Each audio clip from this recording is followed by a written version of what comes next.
तो दोस्तों आज हो गया है 26 अगस्त 2020। बिहार समेत देश दुनिया की बड़ी और ताज़ा समाचार लेके आए सिर्फ आपके। चलिए फटाफट खबर शुरू करते हैं। उससे पहले अगर चैनल को अब तक सब्सक्राइब ना किया हो तो फटाफट चैनल को सब्सक्राइब कर दे, लाइक कर दे, शेयर कर दे, ताकि इसी तरह की खबर आप हर रोज़ देख सके। चलिए शुरू करते हैं आज की पहली बड़ी खबर। चीनी आयात को नया झटका देने की तैयारी में मोदी सरकार। चीन को करीब 2000 करोड़ का होगा नुकसान। जी आपको बता दें कि नरेंद्र मोदी सरकार ने चीनी आयात को नया झटका देने की तैयारी की है। सरकार चीनी ऐप के बाद अब चीनी खिलौनों के आयात पर शिकंजा कसने की तैयारी कर रही है। मोदी सरकार इससे चीन को करीब 2000 करोड़ की चोट देने को तैयारी में है। देश में आयातित खिलौने में से 80% खिलौने चीन से आते हैं, जिसकी कीमत करीब 2000 करोड़ है। सरकारी सूत्रों के अनुसार चीन घटिया और ख़राब खिलौने भारत भेजता है। चीन खिलौने के क्वालिटी कंट्रोल में फेल हुए हैं। इसी तरह पिछले कुछ दिनों में चीनी खिलौने की बारीकी से जांच की गई तो पता चला कि चीनी खिलौना भारतीय मापदंड में पूरी तरह से फेल है। वह बच्चे के लिए असुरक्षित साबित हुए हैं। आज की दूसरी बड़ी खबर। बिहार चुनाव 2020 से पहले लालू यादव से मिलने रांची पहुंचे तेजस्वी यादव। जी आपको बता दें कि बिहार विधानसभा में नेता प्रतिपक्ष तेजस्वी यादव कल रांची पहुंचे, जहां वे राजद सुप्रीमो व अपने पिता लालू यादव से मुलाकात किए। तेजस्वी के लालू यादव से मुलाकात के लिए रांची पहुंचने पर सियासी गलियारों में इस बात की चर्चा जोरों पर है कि वो बिहार विधानसभा चुनाव में महागठबंधन में शामिल दलों के साथ सीट शेयरिंग को लेकर चर्चा कर सकते हैं। आपको बता दें कि चुनाव आयोग ने बिहार विधानसभा चुनाव समय पर होने की बात की है। वहीं चुनाव आयोग के इस संकेत के बाद सभी पार्टियों द्वारा चुनाव की तैयारी शुरू हो गई है। वहीं गठबंधन में शामिल दलों द्वारा सीटों को लेकर दावेदारी किए जाने का सिलसिला भी शुरू हो गया है। महागठबंधन में शामिल दलों द्वारा सीटों की दावेदारी तेज हो गई है। राजद के बाद महागठबंधन में शामिल दूसरे सबसे बड़े दल कांग्रेस द्वारा इस बार ज़्यादा सीटों पर चुनाव लड़ने की बात की जा रही है। अब देखना यह है कि तेजस्वी यादव राजद सुप्रीमो से मिलकर क्या फैसला लेते हैं। आज की तीसरी बड़ी खबर। तबलीगी जमात से जुड़े विदेशी नागरिकों की वतन वापसी के लिए भारत पर बन रहा है दबाव। जी आपको बता दें कि तबलीगी जमात के बचे हुए विदेशी नागरिकों को उनके देश वापस भेजने में आ रही अड़चनों को दूर करने के लिए संबंधित देश लगातार दबाव बना रहे हैं। विदेश मंत्रालय ने एजेंसियों के साथ कानूनी अड़चनों और अन्य विकल्पों पर चर्चा की है। सूत्रों ने कहा है कि कई देशों ने अपने नागरिकों की जल्दी वापसी की मांग भारत सरकार के सामने रखी है।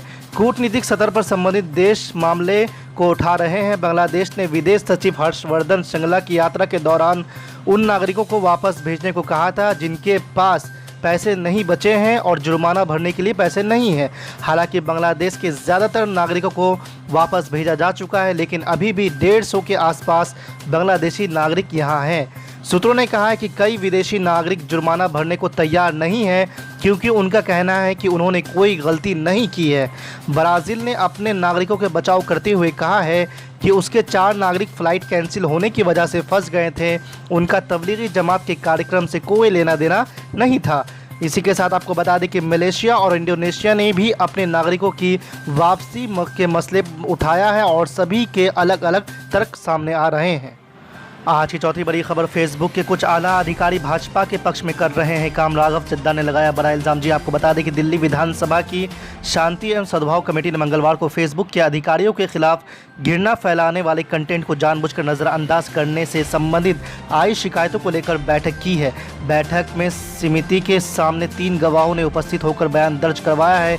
कमेटी के चेयरमैन राघव चड्ढा ने बताया कि कार्रवाई के दौरान सामने आया कि फेसबुक के कुछ आला अधिकारी भाजपा के पक्ष में काम कर रहे हैं और घृणा फैलाने वाले कंटेंट को जानबूझकर अपने प्लेटफॉर्म से नहीं हटा रहे हैं।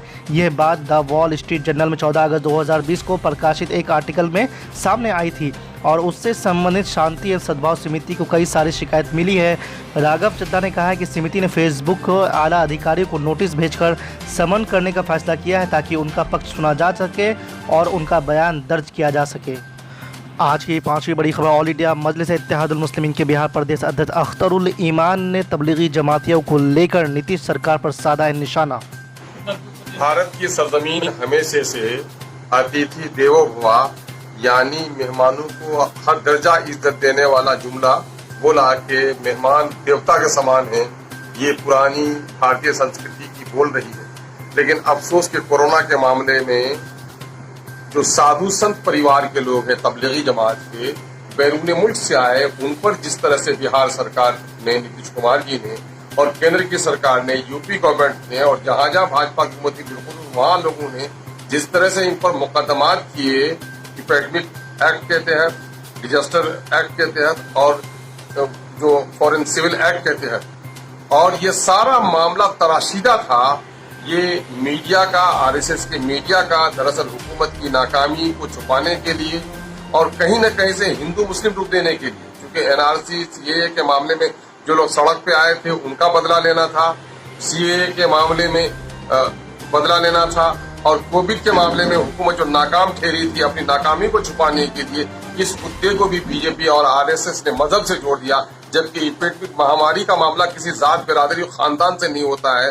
बम्बई हाई कोर्ट ने बहुत ही तारीखी फैसला दिया है कि साहब ये मुकदमात जिन पर किए गए हैं वो मुकदमात वापस लिए जाए, इनके एफआईआर को रद्द किया जाता है। और साथ ही जो ये गोदी मीडिया है, गोदी मीडिया पर भी कोर्ट ने बेहतरीन तबसरा किया है कि ये सारा ये खास फिरके को निशाना बनाकर अखबार वालों ने तराशा है, और जिन लोगों की जो किरदार खुशी इन्होंने की है उसके किरदार की सफाई भी मीडिया की जिम्मेदारी होती है कि तुमने किसी पर कचरा फेंका है तो उसकी सफाई तुम्हारी करने की बात है। इससे हमारे लोगों की आंखों की पट्टी खुलनी चाहिए कि बीजेपी की जो ये हुकूमत है, नीतीश कुमार जी की ये हुकूमत है, जो हिंदू मुस्लिम सिर्फ फिरकाबंदी और अदावत के अलावा इनके पास कोई बहाना नहीं। इसलिए मैंने आज प्रेस कॉन्फ्रेंस के जरिए से वो किया है और मैं डीएम को के जरिए से वजीर आला बिहार से मैं मुतालबा करता हूँ कि वजीर आला बिहार जो इंसाफ के साथ तरक्की की बात करते हैं, उर्दू का गला भी घोटते हैं और फिर ईरान में जाकर के टोपी पहनकर उर्दू वालों को खुशबी करने का काम करते हैं, ये तमाशा बंद कीजिए। और इस वक्त पूरी दुनिया में लोग विदेशी लोगों को अपने घर बुलाकर विदेशी मुद्रा हासिल करने की बात करते हैं, और तबलीगी जमात के जरिए से न सिर्फ हमारी विदेश नीति ही अच्छी रहती है, विदेश से हमारी दोस्ती मिलती है, बल्कि विदेशी मुद्रा भी आता है। ये साधु संत आते हैं, शराब बंदी की बात करते हुए साधु संत मस्जिदों में बैठकर लोग शराब पीने मना करते हैं, किसी मजहब के खिलाफ बात नहीं करते हैं, लोगों को सच बोलने की तलकीन करते हैं। पिछले जमाने में ऐसा होता था कि राजे रजवाड़े ऐसे साधु संतों को अपने दरबार में बुलाकर उसको इनाम और अकराम दिया करते थे। अफसोस कि आज के राजे रजवाड़े जिनको हिंदू और मुसलमानों में नफरत के सिवा कुछ भी नहीं है और साधु संतों पर भी इल्जाम लगाकर जेल भिजवाने का काम करते हैं। मेरा मुतालबा है उन तमाम तर राज्य के मुख्यमंत्रियों से और विशेषकर माननीय जनाब नीतीश कुमार जी से कि हमारे किशनगंज में भी लोगों पर तबलीगी जमात के बुजुर्गों को यहाँ पर जेल में रखा गया है, और जहाँ जहाँ बिहार में है इनके मुकदमात को आप वापस लें जी, और जिन लोगों ने इनके बारे में गलत इल्जाम लगाए उन पर कार्रवाई करें। और बीजेपी अपने गरेबान में झांक कर देखे, जिन साधु संतों को कोरोना के सिलसिले में इल्जाम दे रहे थे, आज बीजेपी के दफ्तर में 70% लोगों को कोरोना हुआ है, बड़े बड़े नेता को कोरोना हुआ है। यानी ये आग लगती है तो किसी का मजहब नहीं पूछती, सैलाब आता है तो किसी का घर नहीं देखता, बल्कि सबों पर होता है। कोविड भी उसी तरह की एक महामारी है, इसको मजहब से जोड़ना नादानी में है, हिमाकत है।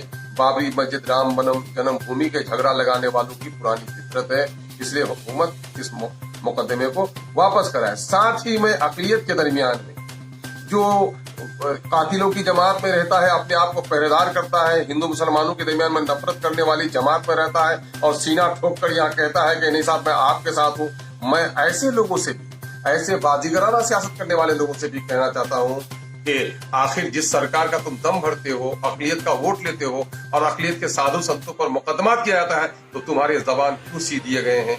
जमीर कहाँ मर चुका है? जरा अपनी जमीर की खबर लोगों ने आने वाली नस्लें थूकेंगे ऐसे लोगों को। जो लोग जमीर बेचकर सियासत करेंगे वो कभी समाज को इज्जत नहीं दे सकते जी। और जिन लोगों ने इनके बारे में गलत इल्जाम लगाए उन पर कार्रवाई करें, और बीजेपी अपने गरेबान में झांक कर देखे, जिन साधु संतों को कोरोना के सिलसिले में इल्जाम दे रहे थे, आज बीजेपी के दफ्तर में 70% लोगों को कोरोना हुआ है, बड़े बड़े नेता को कोरोना हुआ है। यानी ये आग लगती है तो किसी का मजहब नहीं पूछती, सैलाब आता है तो किसी का घर नहीं देखता, बल्कि सबों पर होता है। कोविड भी उसी तरह की एक महामारी है, इसको मजहब से जोड़ना नादानी में है, हिमाकत है।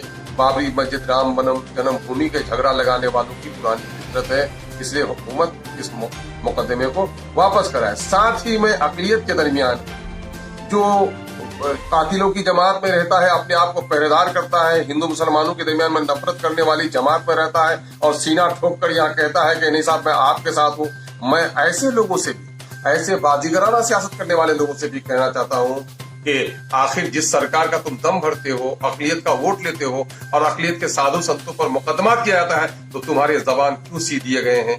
जमीर कहाँ मर चुका है? जरा अपनी जमीर की खबर लोगों ने आने वाली नस्लें ठूकेंगी ऐसे लोगों को।